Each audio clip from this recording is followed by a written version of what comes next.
ayez prié, et vivre chaque jour dans la joie.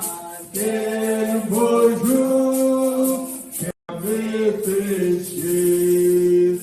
Que le Seigneur vous bénisse et nous adorons pour passer à la chaîne.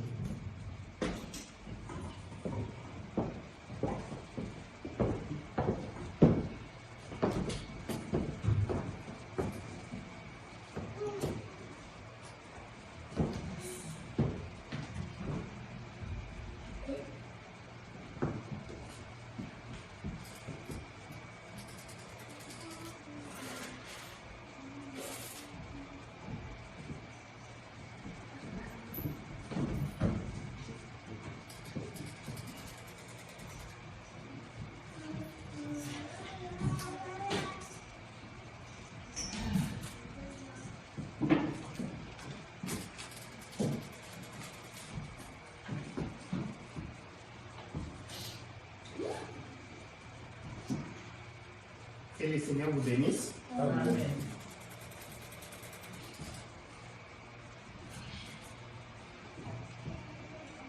Ok, je pense qu'il y a des messages que je n'ai pas ouvert, mais de toute façon, on va voir comment Dieu va m'aider.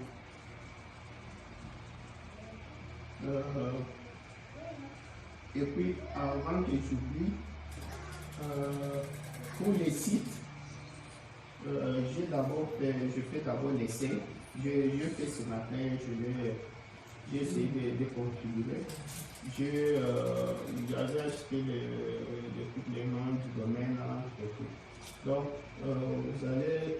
quand vous allez sur Google, essayez là-bas pour voir. www à l'intérieur sur le truc là. www. Et chrétien, et comme église, et chrétien des élus,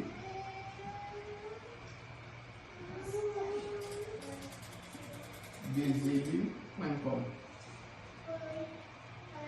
et de l'église chrétienne des élus là c'est au pluriel 2 avec S. Élu.com. Je vois ce que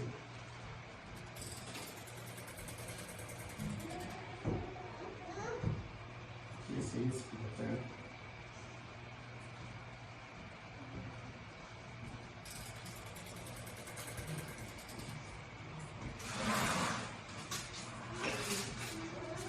Si tu ne peux pas trouver, tu vois dans le. Ok, on va vous montrer à la fin. Mais rappelez-moi à la fin. Et puis, grand-mère, vous allez aussi me rappeler, j'ai une lettre, la lettre de toujours. C'est arrivé à la lettre de toujours. Ils ont envoyé ça à la maison. Et puis, grand-mère, vous allez me rappeler, c'est pour quand on a ouvert le site là. Il y a l'email de l'administrateur, et puis on a fait ça. L'administrateur doit avoir son email, et puis la secrétariat aussi. Et puis, maintenant, vous savez que les administrateurs de vérifier dans ces emails.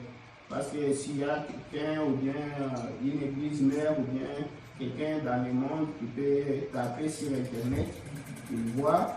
Et puis, il veut peut-être nous contacter. S'il envoie ça dans l'email de l'administrateur, il faut que l'administrateur vérifie ses emails. Il faut aussi la secrétaire également, les pasteurs, même chose.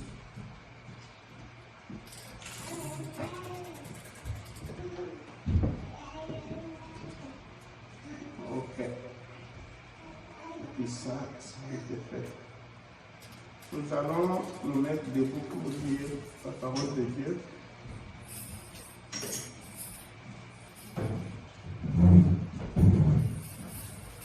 On va lire dans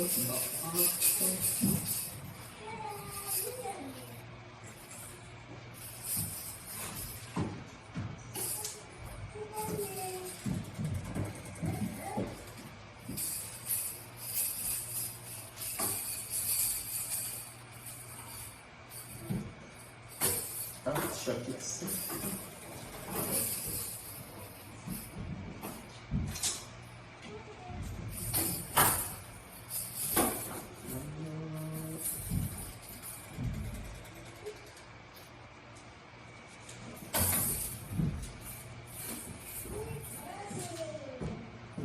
Je voulais lire la partie, mais je me sens poussé de lire un peu. Je vais lire juste une partie ici. Vous vous mettez, maintenant moi je continue. Je vais commencer en bas. Je commence dans Actes chapitre 7.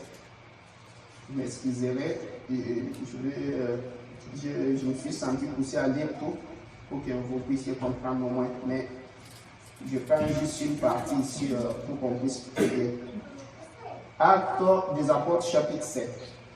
Les souverains sacrificateurs disent, les choses sont-elles ainsi?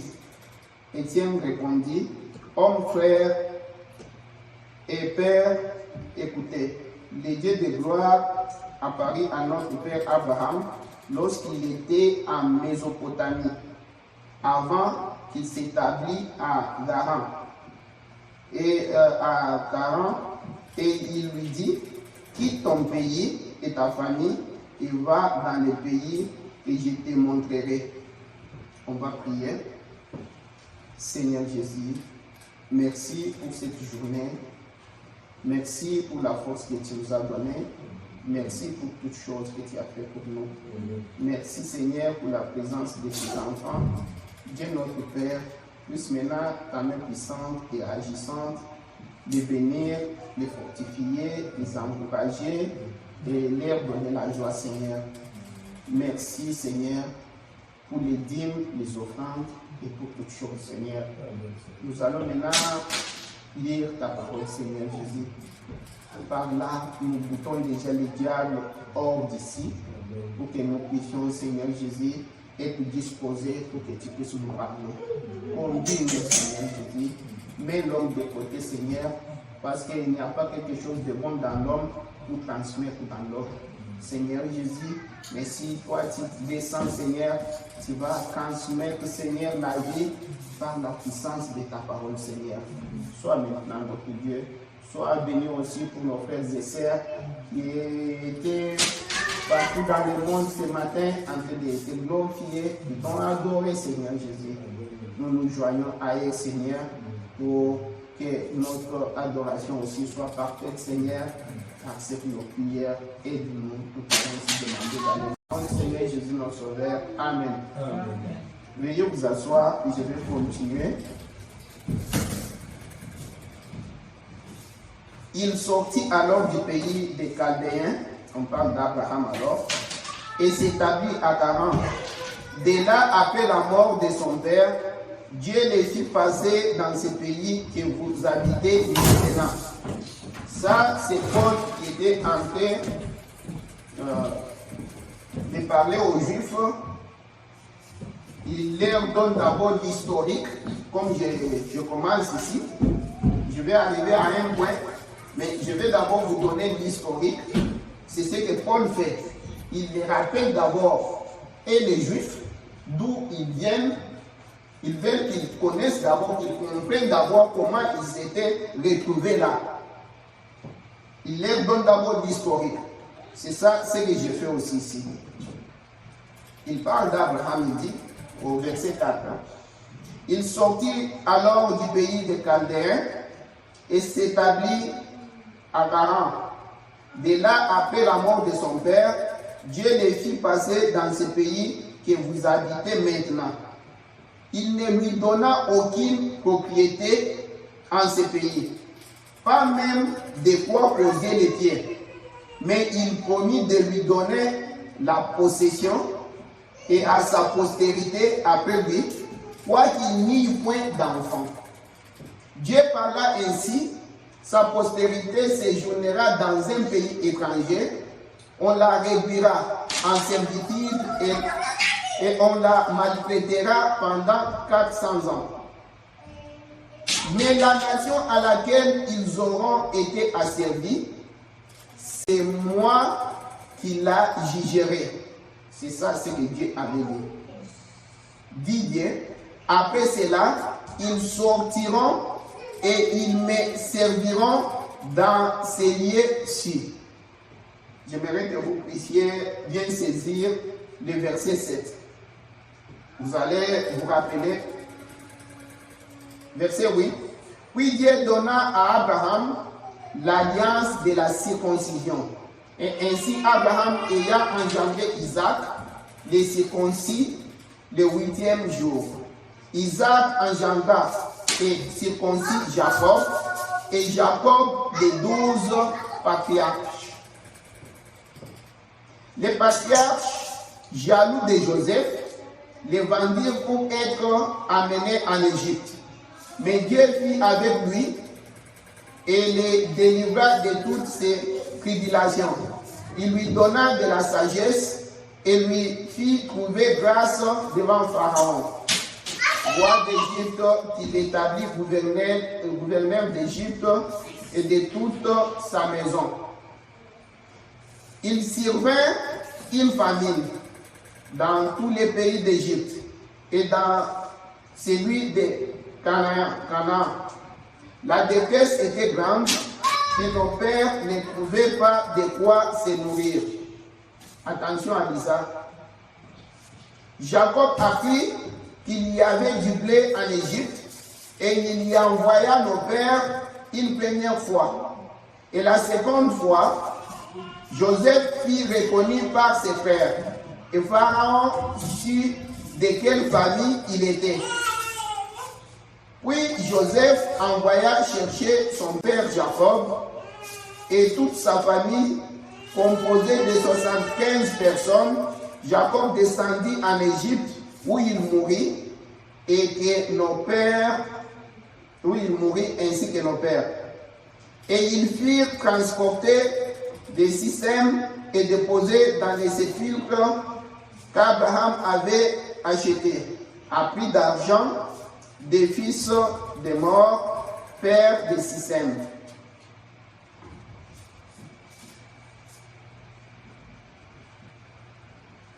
Les temps approchaient où devait s'accomplir la promesse que Dieu avait faite à Abraham. Et le peuple s'accrut et se multiplia en Égypte. Jusqu'à ce que parut un autre roi qui n'avait pas connu Joseph. Ce roi usa d'artifice contre notre grâce.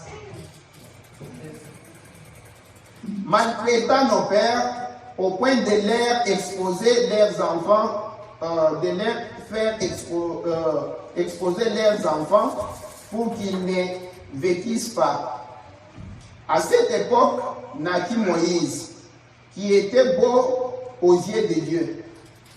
Il fut nourri 3 mois dans la maison de son père. Et quand il y était exposé, la fille de Pharaon le recueillit et l'éleva comme son fils. Moïse fut instruit dans toute la sagesse des Égyptiens. Et il était puissant en parole et en œuvre. Il avait 40 ans lorsqu'il vint dans le cœur de visiter ses frères, les fils d'Israël. Il en vit un qu'on outrageait. Et prenant sa défense, il vengea celui qui était maltraité et frappa l'Égyptien. Il pensait que ses frères comprendraient que Dieu leur accordait la délivrance par sa main, mais ils ne comprirent pas. Les jours suivants, il parut au milieu d'eux, comme ils se battaient, et il les exhorta à la paix. Hommes, dit-il, vous êtes frères. Pourquoi vous maltraitez-vous l'un l'autre? Mais celui qui maltraitait son prochain les repoussa en disant, qui t'a établi chef et juge sur nous? Veux-tu me tuer comme tu as tué hier l'Égyptien? À cette parole, Moïse prit la fuite et il alla séjourner dans le pays de Madian. Et il engendra 2 fils. 40 ans plus tard, un ange lui apparut au désert de la montagne de Sinaï, dans la flamme d'un buisson en feu. Moïse, voyant cela, fut étonné de cette apparition. Et comme il s'approchait pour examiner, la voix du Seigneur se fit entendre. Je suis le Dieu de tes pères, le Dieu d'Abraham, d'Isaac et de Jacob. Et Moïse, tout tremblant, n'osait regarder. Le Seigneur lui dit, ôte tes souliers de tes pieds, car les lieux sur lesquels tu te tiens est une terre sainte. J'ai vu la souffrance de mon peuple qui est en Égypte. J'ai entendu ses gémissements et je suis descendu pour les délivrer. Maintenant, va, je t'enverrai en Égypte. C'est Moïse qu'ils avaient régné en disant, qui t'a établi chef et juge? C'est lui que Dieu envoya comme chef. Vous comprenez? C'est Étienne qui est en train de nous relater ici. C'est lui que Dieu envoya comme chef et comme libérateur avec l'aide de l'ange qui lui était apparu dans le buisson. C'est lui qui les fit sortir d'Égypte en opérant des prodiges et des miracles au pays d'Égypte, au sein de la mer Rouge et au désert pendant 40 ans. C'est ce Moïse qui dit aux fils d'Israël, Dieu vous suscitera d'entre vos frères un prophète comme moi. Là, Moïse donne la promesse du Seigneur. C'est lui qui, lors de l'assemblement au désert, étant avec l'ange qui lui parlait sur la montagne de Sinaï et avec nos pères, récit des oracles vivants pour nous